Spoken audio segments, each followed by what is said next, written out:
everyone, I am Olano, and I'll be tackling the Filipino Revolution, and it was prepared by me and my partner, which is Kimberly Kaye Serenuela.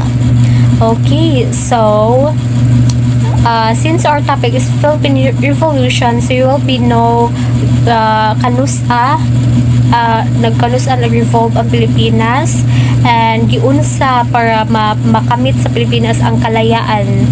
Yes. So here in the next slide, you'll see a map here. This is the Philippines under the Spanish rule. So as you can see, ang giingon diri, the Spanish colonial period in the Philippines began with the arrival of Ferdinand Magellan. So as you all know, Ferdinand Magellan is so famous here in Visayas, namely here in Cebu. So ang Spanish rule daw nagsugod pag-abot ni Ferdinand Magellan pagka 1521.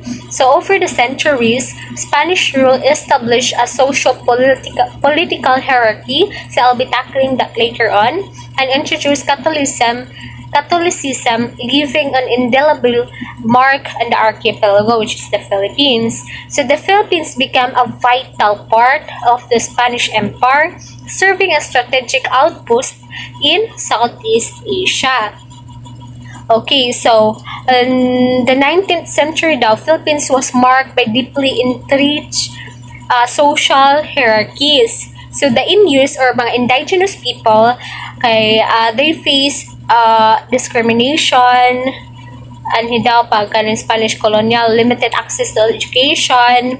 So limited ra ka ilang some few people ra ang maka provide or maka sud anang mga education sa una. So in the next slide, as you can see here, na siya tulo ka causes of revolution, namely economic exploitation, social injustice, and the third one is the influence of Enlightenment ideas. So these are the causes dahil sa pag-revolution pag 1896 up until 1898 were deeply rooted in the socio-political landscape of time. So mo siya ang three main factors contributed to the uprising. So first is the exploitation. So unsa man ang exploitation? So pag Spanish colonial rule daw subjected Filipinos to economic exploitation through various means. Mula ito ang forced labor, heavy taxation, trade restrictions, muna siya ang pasabot sa economic exploitation. So ang economic system na siya reminiscent of feudalism, exacerbated social inequalities by favor Spanish elites. Muna siya, ang ekonomiya sa una is kanang injustice pa kaayo. So next is the social injustices. So the indigenous population known as Indios faced discrimination and limited access to education. So ang mga indigenous people daw before is na-adapt nato ang na-adapt ang pag-discriminate sa mga indigenous people. Nga naman, kay lahi sila nato. They're different from us. But they're still a human being, right? So, yes, mao na siya ang social injustice before mga causes of revolution. So, the social hierarchy perpetuated by Spanish colonialism created stark divide between the ruling class and the majority of Filipinos, leading to widespread discontent. So, muna siya, social injustice. So, the third one is influence of Enlightenment ideas. So, the Enlightenment ideals of liberty, equality, and fraternity had profound impact on the Filipino intellectuals, including key figures like Jose Rizal. So, these ideals, coupled with exposure to democratic principle, fueled a desire for self-determination and inspired a collective yearning for freedom among Filipinos. So, in the essence, The Philippine Revolution was a response to centuries of Spanish colonial oppression, economic injustices, and growing awareness of global ideas advocating for individual rights and national sovereignty. Yes, mana siya. Mana siya, that was the three, that were the three causes of revolution. Ganun ay revolution sa una. Mana siya ang main reason daw before. So, in the next slide, the Philippine hero who has contributions and roles in the Philippine Revolution. So, natin mga Philippine hero, no, that was famous up until today. So, first one is Dr. Rizal. So, of course, he's been famous since budget sa una is because of her works and everything. So, ato karon matbawan na to sa mga contributions din niya ani pag Philippine Revolution. So, Dr. Rizal often referred to as the Philippines national hero, of course. So, he played a crucial role in the intellectual and moral preparation for the revolution. So, mo din na iyang contributions sa una, contributions sa Philippine Revolution. He gives moral support sa ato ang mga katipuneros, ingon ana, and of course mga wise nga mga advices. So his writings, most notably the No Limitang Hire and El Filibusterismo, nga mga jud are famous up until today, exposed the injustices under Spanish rule and kindled nationalist sentiments. So di ba naka-read naman tag No Limitang Hire and El Filibusterismo, ana dito ang mga Spanish giun sa mga Spanish ang mga Filipinos, di ba dinha. So dinha na-expose dito ang mga social injustice giun sa pag-discriminate ang Filipinos mga Spanish. So Rizal's advocacy is for peaceful reform and education position him as a catalyst for change. Of course, so iyang advocacy daw ni Jose Rizal kay kuan lain kundi ang peace sa country. So mo na siya yung contributions during the Philippine Revolution. And then the next one is si Andres Bonifacio. So yes, today mo ni siya ang day ni Andres Bonifacio, the November 30, 20, I don't know, basta karon is November 30 is a Bonifacio Day. So, Andres Bonifacio is the founder of Katipunan. Of course, known dyan as Andres Bonifacio na ama ng Katipunan. So, he provides the revolutionary movement with a dynamic and grassroots characters. So, mo din siya, no? Since itawag siyang ama ng Katipunan, so kaibaw siya ug sa mga techniques, kanang mga movement, mga dynamic movement sa usa ka katipuneros.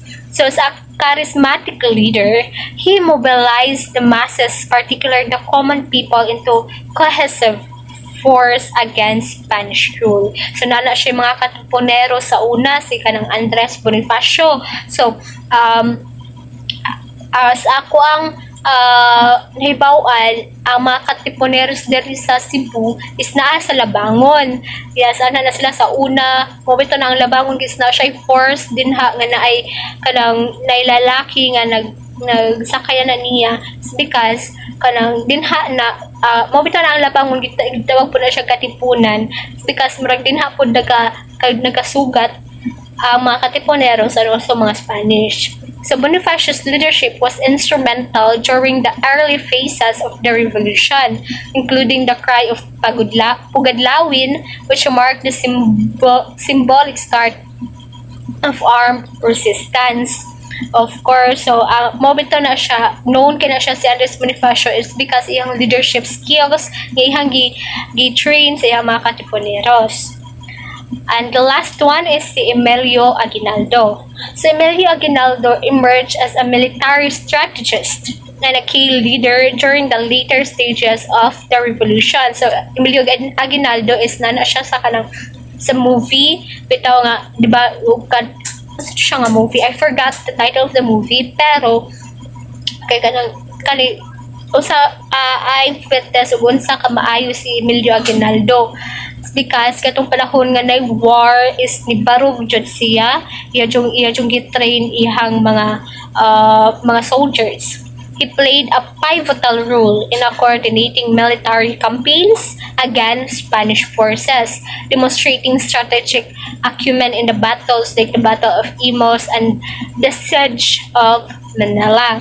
So, nana siya sa movie, guys. Inyo matan-or to ninyo, nindot kayo tanan, makita ninyo ang history sa Philippines. So Aguinaldo's leadership culminated in the proclamation of the Philippines' independence on June 12, 1898. So si Emilio Aguinaldo di ay na-proclaim sa kalayaan sa Pilipinas pagka June 12, 1898. Nga nadaog na ta nakadaog ta sa war between Filipinos and Spanish. Sa summary sa all, so the Philippine Revolution, so despite sa iyang mga challenges and some subsequent shifts in the colonial rule, left an enduring impact on the nation. No, grabe kay impact ang Philippine Revolution kay anhata nakakamit og kalayaan. So its legacy resonates in the Filipino identity, serving as a testament to the indomitable spirit of a people fighting for the right to self-determination. Of course, kita mga Filipino di jud ta magpadaog-daog, di ta magpapildi. So the revolution led the groundwork for the establishment of the first Philippine Republic, marking the country's first test of autonomy. Ano siya ang Philippine Revolution. So the principles of freedom, justice, and national unity embedded in the revolution continue to shape the Philippines, inspiring subsequent generations in their ongoing pursuit of a sovereign and independent nation. So yes, to sum up everything is ato yung nakamit ang kalayaan nga naa nato today. Wala na ang discrimination, pag Spanish rule, ang lack of education, we have the freedom na today, di ba? So, grabe ang impact. Makita man niyo sa previews nga mga phrases sa revolutions, mga heroes, pag revolutions and everything. Right? So, here, na I have a picture here, the resilience of the Filipino people. Of course, no, as you can see in the first pic, bayanihan, it's called bayanihan, na ang mga tao is andam, ang mga Filipino is andam mutabang. So, wapay kapalit, andam na kayo na sa mutabang. And also, this one, ang Filipino is loud and proud, they are a Filipino people, and of course they have a smiles on their faces. And this we will rise again. Kuan siya kani astang last one is pag bagyong Yolanda ni nga ang mga Filipino people is adjud na wagtangan og hope nga mabalik na sila, makaahon sila sa unsay ilang napagdaanan karon. Mao na siya ang impact sa Philippine Revolution. And we have Hi, good day everyone. My name is Kimberly Kaye Serenuela, and for today I'm going to report about the phases of the revolution. Okay, let's start. The first one is the Katipunan Formation and the Cry of Pugadlawin. The cry of Pugadlawin was a cry for freedom. Its historic significance to us consists of the realization that the Filipino people had finally realized the testing value of freedom and independence and the need to fight in order to prove themselves worthy to be called a truly free people. And the next one is the battle and campaigns illustrating the progress of the revolution. The American Revolution was an epic political and military struggle waged between in 1765 and 1783, when 13 of Britain's North America colonials rejected its imperial role. The protest began in opposite to taxes relief without colonial representation by the British monarchy. The Okay, let's proceed to the next. The next one is the last phase of revolution. One of the defining moments to the Philippine Revolution occurred on June 12, 1898 in Kawit, Cavite. Emilio Aguinaldo, standing on the balcony of the Aguinaldo Shrine, raised the Philippine flag and declared the country's independence from Spanish rule. This proclamation marked the establishment of the first Philippine Republic with the reading of the Act of the Declaration of Independence. Okay, the Philippine Revolution began in 1896 as a rebellion against brutal Spanish rule that spanned over their centuries. From the time Ferdinand Magellan led an expedition to the island in the early 1560s to the establishment of a full Spanish colony. Okay, let's proceed.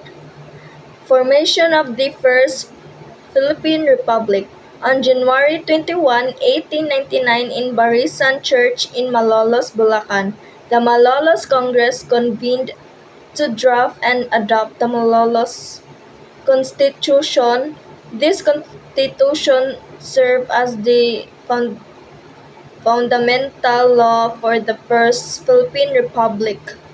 The document reflected the ideals of the revolution, emphasized democratic principles and separation of powers and the protection of individual rights.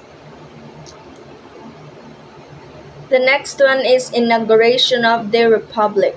Emilio Aguinaldo was inaugurated as the first president of the Republic of the Philippines on January 23, 1899 at Barisan Church. The inauguration marked the former establishment of the First Philippine Republic with the new government intending to assert the country's independence on the global stage. The last one that I'm gonna report is all about the legacy of the Philippines. While the First Philippine Republic faced a short-lived existence due to the Philippine-American War, its establishment symbolizes the Philippine people's aspirations for self-government and the fulfillment of their struggle for independence. The principles of the Malolos Constitution become fundamental for future attempts at nation building, leaving a lasting legacy in the quest for Filipino sovereignty. That's all. Thank you.